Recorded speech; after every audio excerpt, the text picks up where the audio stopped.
তারেক রহমান ক্ষমতায় আসার পর তার সরকার মন্ত্রী থেকে শুরু করে অনেক জায়গায় যেসব লোক নিয়োগ দিয়েছেন অনেককেই আমার পছন্দ হয়নি এবং তাদের আমার যোগ্য বলেও মনে হয়নি। কিন্তু তিনি যে ভালো কাজ করেছেন সেসব কাজের প্রশংসা তো করতেই হবে।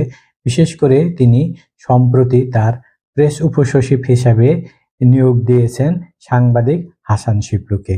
সাংবাদিক হাসান শিবলুকে নিয়োগ দেয় 3 ইঞ্চি পিনাকি ব্যাপক ক্ষেপে গেছেন। এই 3 ইঞ্চি পিনাকি কি সাংবাদিক হাসান শিবলুকে ব্যক্তিগতভাবে চিনেন, জানেন? না, কিছুই না।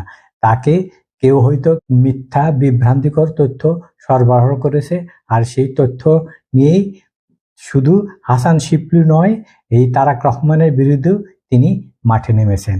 এই হাসান শিবলুকে আমি ব্যক্তিগতভাবে চিনি। 2 দশক ধরে সাংবাদিকতা করা ছাড়াও এই হাসান শিবলুর সাথে আমি 2 বছর একসাথে কাজ করেছি দৈনিক বর্তমান পত্রিকায়। হাসান শিবলু একজন নম্র, ভদ্র, স্বল্পভাষী, শিক্ষিত এবং তার মতো সৎ সাংবাদিক আমি খুবই কম দেখেছি। তিনি সেই শুরু থেকেই বিএনপি বিট করে আসতেন।